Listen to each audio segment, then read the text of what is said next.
Hello दोस्तों, एक बार फिर आप सभी का स्वागत है आपके अपने YouTube channel learn with KD पर जीके की एक नई वीडियो में। दोस्तों, हमारा आज का टॉपिक रहेगा उद्देशिका। उद्देशिका तो आइए बिना किसी देरी के शुरू करते हैं।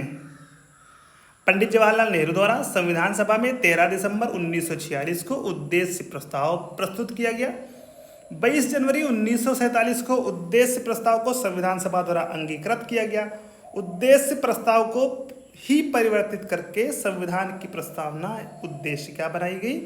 42वें संविधान संशोधन अधिनियम 1976 द्वारा उद्देशिका में समाजवादी, पंथ निरपेक्ष और अखंडता शब्द जोड़े गए। भारतीय संविधान की उद्देशिका ने भारत को संपूर्ण प्रभुत्व संपन्न, समाजवादी, पंथ निरपेक्ष, लोकतंत्रात्मक गणराज्य के रूप में घोषित किया है। संविधान की उद्देशिका अपने नागरिकों को 3 प्रकार के न्याय, सामाजिक, आर्थिक एवं राजनीतिक सुनिश्चित कराती है। उद्देशिका संविधान के विधिक निर्वचन में सहायक है। सर अल्लादी कृष्णा स्वामी अय्यर के अनुसार उद्देशिका हमारे सपनों और विचारों का प्रतिनिधित्व करती है। के.एम. मुंशी के अनुसार उद्देशिका हमारे प्रभुत्व संपन्न लोकतंत्रात्मक गणराज्य की कुंडली है। प्रस्तावना उद्देशिका को संविधान का भाग केशवानंद भारती बनाम केरल राज्य 1973 वाद में स्वीकार किया गया। इससे पूर्व बेरूबारीवाद 1960 में उद्देशिका को संविधान का अंग नहीं माना गया था। गोलकनाथ बनाम पंजाब राज्य 1967 के प्रकरण में उद्देशिका को संविधान की मूल आत्मा कहा गया है। बोम्मई बनाम यूनियन ऑफ इंडिया 1994 वाद में उच्चतम न्यायालय ने यह अवधारणा पुनः स्पष्ट की कि उद्देशिका संविधान का भाग है तथा पंथ निरपेक्षता संविधान का मूल लक्षण। उद्देशिका की प्रकृति न्याय योग्य नहीं। प्रस्तावना में विचार, अभिव्यक्ति, विश्वास, धर्म और उपासना की स्वतंत्रता की बात की गई है। इसमें प्रतिष्ठा और अवसर की समता उल्लिखित है। प्रस्तावना को संविधान की आत्मा कहा जाता है। B.R. अम्बेडकर ने संवैधानिक उपचारों के अधिकार को संविधान की आत्मा और हृदय माना है। के.एम. मुंशी ने उद्देशिका को राजनीतिक जन्मपत्री कहा है। सुभाष कश्यप ने कहा है कि संविधान शरीर है तो प्रस्तावना उसकी आत्मा, प्रस्तावना आधारशिला है तो संविधान उस पर खड़ी अट्टालिका। B.R. अम्बेडकर ने संविधान को एक पवित्र दस्तावेज कहा है। निम्नलिखित अवतरण में हम भारत के लोग भारत को एक संपूर्ण प्रभुत्व संपन्न, समाजवादी, पंथ निरपेक्ष, लोकतंत्रात्मक गणराज्य बनाने के लिए तथा उसके समस्त नागरिकों को सामाजिक, आर्थिक और राजनीतिक न्याय, विचार, अभिव्यक्ति, विश्वास, धर्म और उपासना की स्वतंत्रता, प्रतिष्ठा और अवसर की समता प्राप्त कराने के लिए तथा उन सब में व्यक्ति की गरिमा और राष्ट्र की एकता और अखंडता सुनिश्चित करने वाली बंधुता बढ़ाने के लिए दृढ़ संकल्प होकर अपनी इस संविधान सभा में आज को एतत् द्वारा इस संविधान को अंगीकृत, अधिनियमित और आत्मार्पित करते हैं। तो इसका सही जवाब होगा ऑप्शन बी, 26 नवंबर 1949 को। यह भारतीय संविधान की उद्देशिका है जिसमें भारतीय राज्य व्यवस्था के स्वरूप, उद्देश्य एवं आदर्श का उल्लेख किया गया है। इसमें उस तिथि का भी उल्लेख किया गया है जिस दिन भारतीय संविधान को स्वीकार किया गया था। प्रश्न में एक्स की जगह 26 नवंबर 1949 अंकित की जाएगी।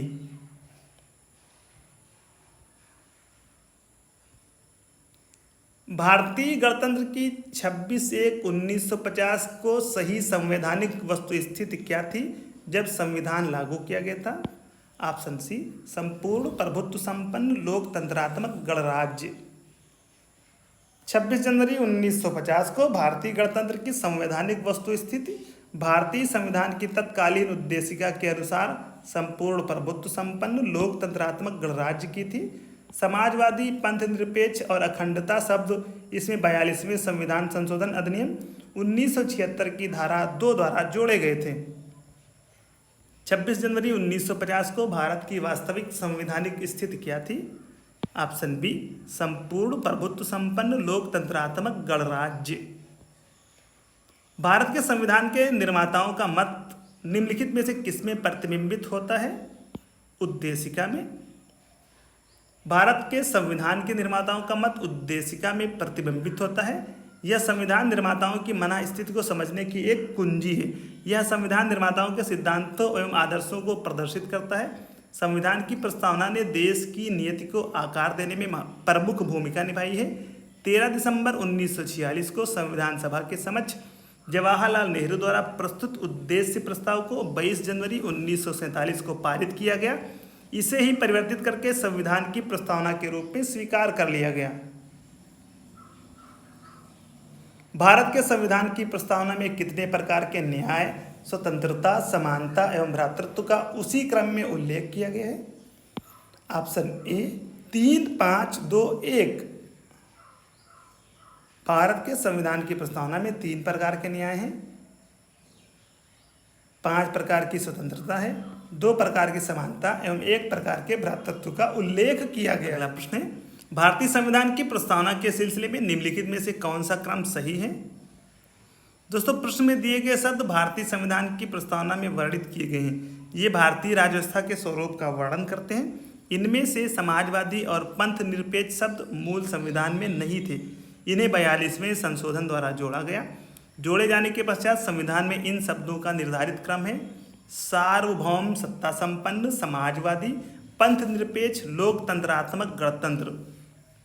ध्यान रखने योग्य तथ्य ये है कि संविधान में उल्लिखित शब्द ये हैं: संपूर्ण प्रभुत्व संपन्न, समाजवादी, पंथ निरपेक्ष, लोकतंत्रात्मक, गणराज्य। जनवादी शब्द भारतीय संविधान की उद्देशिका में उल्लिखित नहीं है। यह शब्द चीन के संविधान में उल्लिखित है। भारतीय संविधान की प्रस्तावना में भारत को किस रूप में घोषित किया गया है? ऑप्शन सी, एक सार्वभौम, समाजवादी, धर्मनिरपेक्ष, प्रजातांत्रिक, गणतंत्र। भारतीय संविधान की प्रस्तावना में भारत को एक सार्वभौम, संपूर्ण प्रभुत्व संपन्न, समाजवादी, पंथ निरपेक्ष, लोकतंत्रात्मक, गणराज्य के रूप में घोषित किया गया है। उल्लेखनीय है कि भारतीय संविधान में पंथ निरपेक्ष और लोकतंत्रात्मक शब्द का उल्लेख किया गया है, न कि धर्मनिरपेक्ष और प्रजातांत्रिक। निम्न शब्दों पर विचार करें: समाजवादी, प्रजातांत्रिक, सार्वभौमिक, धर्मनिरपेक्ष। सही शब्दों को विचारानुसार क्रम दीजिए। सही जवाब है ऑप्शन ए, CADB। भारतीय संविधान की प्रस्तावना में समाजवादी शब्द किस संशोधन के तहत जोड़ा गया? 42वें संशोधन के तहत। 42वें संविधान संशोधन 1976 द्वारा भारतीय संविधान की प्रस्तावना में समाजवादी, पंथ निरपेक्ष और अखंडता शब्द जोड़े गए। निम्नांकित में से कौन सा 42वें संविधान संशोधन के माध्यम से भारत के संविधान की प्रस्तावना में जोड़ा गया था? समाजवाद, पंथ निरपेक्ष। भारतीय संविधान की प्रस्तावना में धर्मनिरपेक्ष व समाजवादी शब्द जोड़े गए थे 42वें संशोधन द्वारा। निम्नलिखित में से कौन भारत को धर्मनिरपेक्ष राज्य वर्णित करता है? संविधान की प्रस्तावना। संविधान की प्रस्तावना के तहत भारत को पंथ निरपेक्ष राज्य वर्णित किया गया है। यह शब्द संविधान में 42वें संविधान संशोधन अधिनियम 1976 से जोड़ा गया। अगला प्रश्न है, निम्नलिखित शब्दों में से कौन सा शब्द 1975 में भारतीय संविधान की प्रस्तावना में सम्मिलित नहीं था? अखंडता। भारतीय संविधान की प्रस्तावना में समाजवादी, पंथ निरपेक्ष और अखंडता शब्द 42वें संशोधन 1976 द्वारा जोड़े गए थे। निम्नलिखित शब्दों में से कौन से शब्द 42वें संवैधानिक संशोधन द्वारा प्रस्तावना में जोड़े गए हैं? तो इसका सही जवाब है ऑप्शन बी, 1 और 3, समाजवाद और पंथ निरपेक्षता। संविधान की उद्देशिका के संबंध में निम्न कथनों पर विचार कीजिए और दिए गए कोड की सहायता से बताइए कि इनमें से कौन सा सही है। पहला कथन है, पंडित नेहरू द्वारा प्रस्तुत ऑब्जेक्टिव प्रस्ताव अंतोगत्वा उद्देशिका बना। दूसरा कथन है, इसकी प्रकृति न्याय योग्य नहीं है। तीसरा, इसका संशोधन नहीं किया जा सकता। और चौथा कथन है, संविधान के विशिष्ट प्रावधानों को यह रद्द नहीं कर सकता। इसका सही जवाब है ऑप्शन बी, केवल 1, 2 और 4। 1, 2 और 4। पंडित नेहरू द्वारा 13 दिसंबर 1946 को प्रस्तुत तथा संविधान सभा द्वारा 22 जनवरी 1947 को स्वीकृत ऑब्जेक्टिव उद्देश्य प्रस्ताव ही अंततोगत्वा भारतीय संविधान की उद्देशिका बना था। प्रस्तावना का विधिक स्वरूप यह है कि इसे लागू नहीं किया जा सकता। इसकी प्रकृति न्याय योग्य नहीं है। यद्यपि संविधान के विशिष्ट प्रावधानों को यह रद्द नहीं कर सकती, तथापि केशवानंद भारती मामले में सर्वोच्च न्यायालय के निर्णय के अनुसार संविधान की उद्देशिका का उपयोग संविधान के अस्पष्ट क्षेत्रों की व्याख्या करने में किया जा सकता है। उद्देशिका में संशोधन संभव है तथा 42वें संविधान संशोधन 1976 द्वारा इसमें समाजवादी, पंथ निरपेक्ष एवं अखंडता शब्द जोड़े गए थे। उद्देशिका संविधान के स्पष्ट प्रावधानों को रद्द नहीं कर सकती है। इसका उपयोग भ्रम को दूर करने में किया जाता है। उद्देशिका का उपयोग इस निष्कर्ष के समर्थन में किया जाता है कि संविधान के मूल ढांचे में कोई परिवर्तन नहीं किया गया है। संविधान की प्रस्तावना का विधिक स्वरूप क्या है? ऑप्शन बी, यह लागू नहीं किया जा सकता है। भारतीय संविधान की उद्देशिका में संशोधन किया गया था। ऑप्शन सी, 42वें संशोधन द्वारा। समाजवादी शब्द उद्देशिका में जोड़ा गया था 42वें संशोधन द्वारा। Option A is the right answer. भारतीय संविधान की प्रस्तावना में समाजवादी शब्द किस संशोधन द्वारा लाया गया था? ऑप्शन बी, 42वें संशोधन के द्वारा। 26 नवंबर 1949 को अंगीकृत भारतीय संविधान की प्रस्तावना में शब्द सम्मिलित नहीं थे। सही जवाब है ऑप्शन ए, 1, 2 और 3। समाजवादी, पंथ निरपेक्ष और अखंडता शब्द सम्मिलित नहीं थे। भारतीय संविधान की प्रस्तावना में पंथ निरपेक्ष शब्द जोड़ा गया था 42वें संशोधन द्वारा। भारत के संविधान के आमुख का लक्ष्य उसके सभी नागरिकों के लिए सुनिश्चित करना है। सही जवाब है ऑप्शन डी, सभी चारों को। सामाजिक तथा आर्थिक न्याय, विचार तथा अभिव्यक्ति की स्वतंत्रता, अवसर की समानता और व्यक्ति की प्रतिष्ठा, चारों ऑप्शन सही हैं।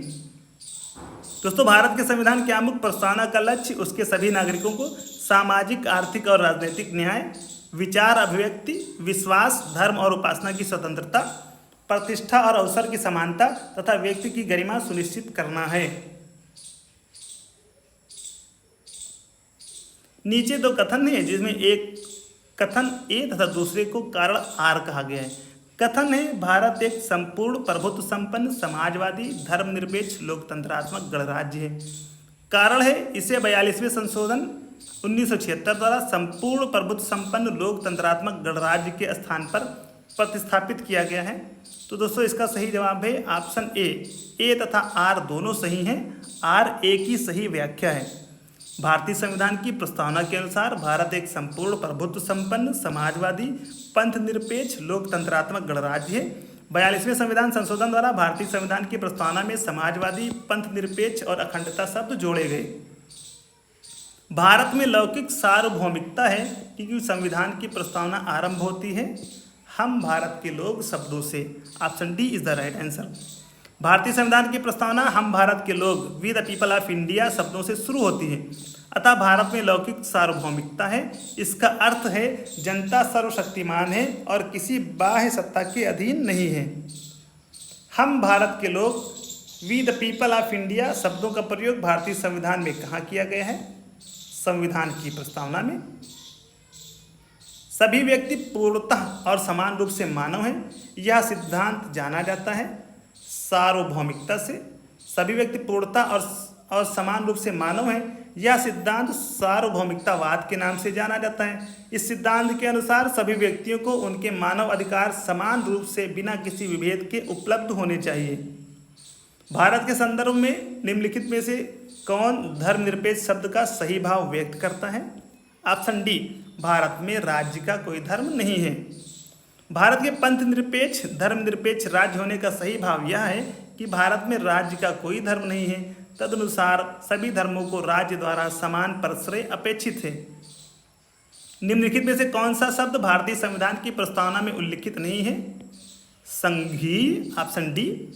भारतीय संविधान की प्रस्तावना में शामिल महत्वपूर्ण शब्द संपूर्ण प्रभुत्व संपन्न समाजवादी, पंथ निरपेक्ष लोकतंत्रात्मक गणराज्य, न्याय, स्वतंत्रता, समता तथा बंधुता हैं। परंतु संघीय फेडरल शब्द भारतीय संविधान की प्रस्तावना में उल्लिखित नहीं है। संविधान के अनुच्छेद 1 में संघ यूनियन शब्द का प्रयोग किया गया है। निम्नलिखित में से कौन सा शब्द भारत के संविधान की उद्देशिका में नहीं है? ऑप्शन डी, लोक कल्याण। लोक कल्याण। भारतीय संविधान की उद्देशिका प्रस्तावना में लोक कल्याण शब्द का उल्लेख नहीं है।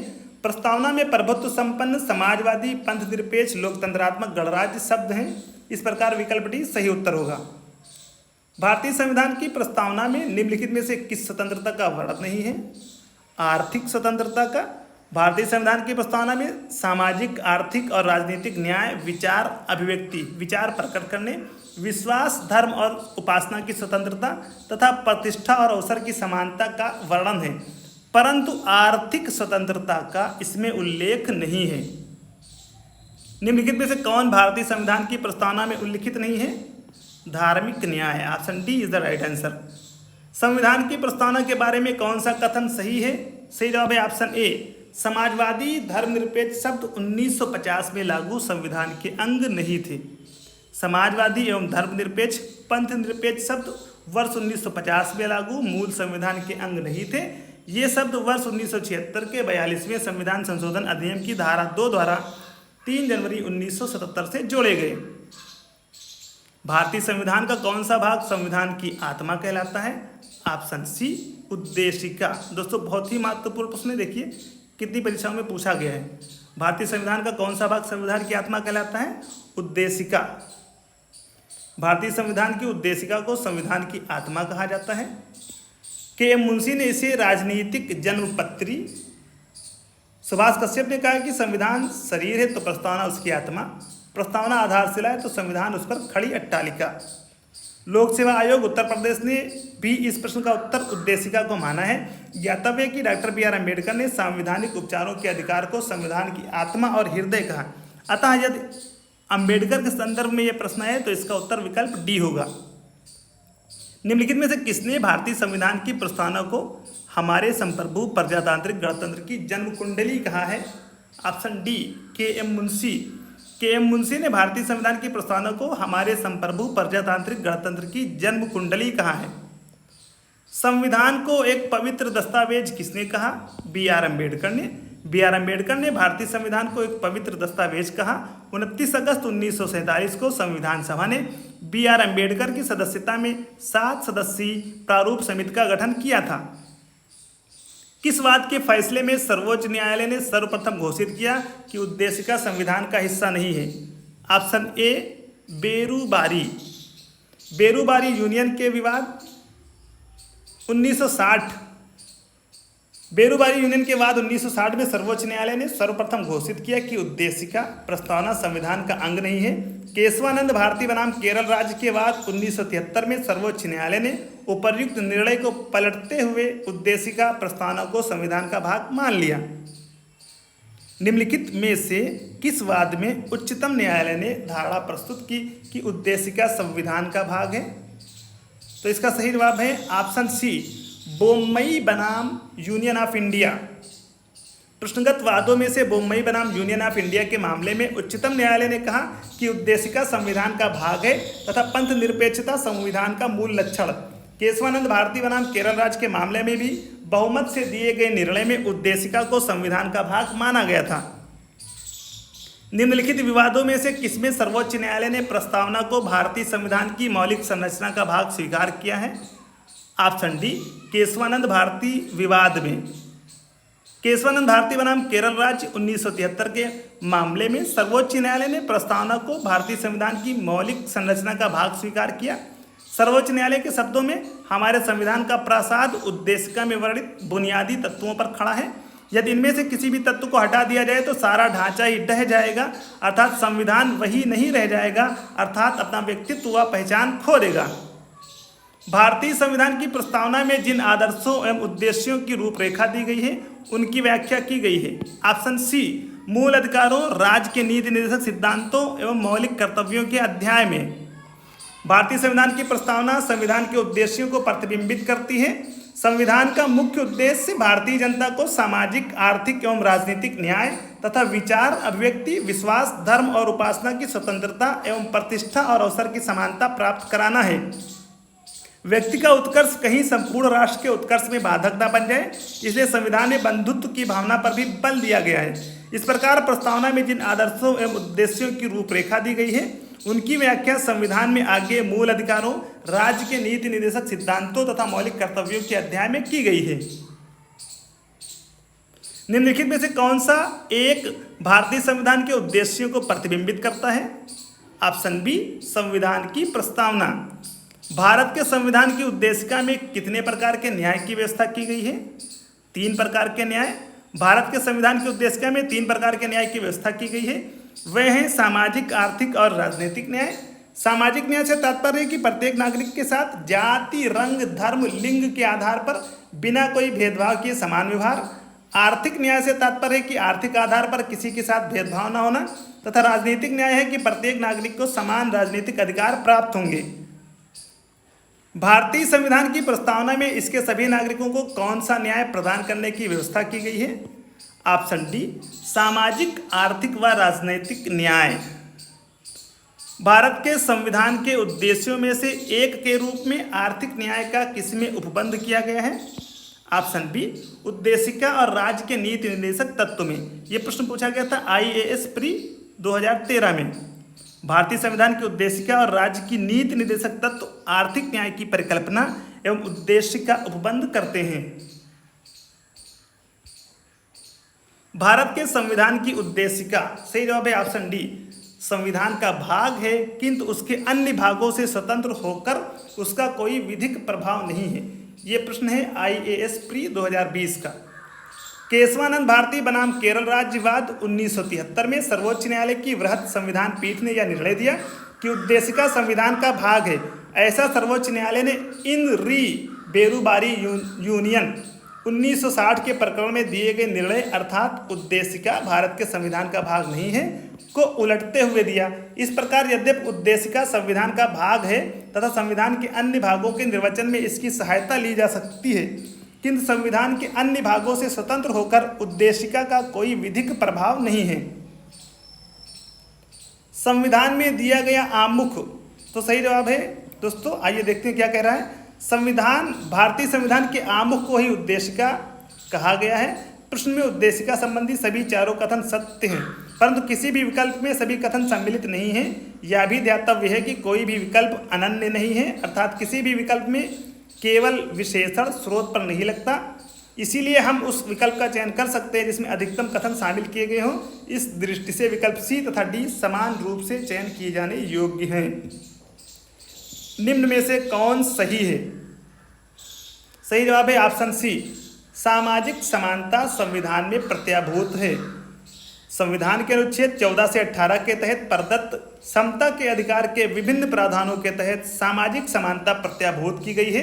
संविधान की प्रस्तावना में भी सामाजिक न्याय प्राप्त कराने की बात कही गई है। तो दोस्तों ये थे हमारे आज के बहुत ही महत्वपूर्ण प्रश्न। वीडियो आपको कैसी लगी कमेंट बॉक्स में जरूर बताएं। वीडियो को लाइक करें, शेयर करें और अगर आप चैनल पर नए हैं तो चैनल को सब्सक्राइब करना बिल्कुल भी ना भूलें। हमारा टेलीग्राम चैनल जरूर ज्वाइन करें, लिंक डिस्क्रिप्शन में दी गई है। दोस्तों कमेंट बॉक्स में हमें यह भी बताएं कि आपको किस टॉपिक पर वीडियो चाहिए ताकि हमारी टीम उस टॉपिक पर वीडियो लेकर आ सके। आज के इस वीडियो में बस इतना ही। जल्दी आपसे मुलाकात होगी एक नई वीडियो के साथ। धन्यवाद।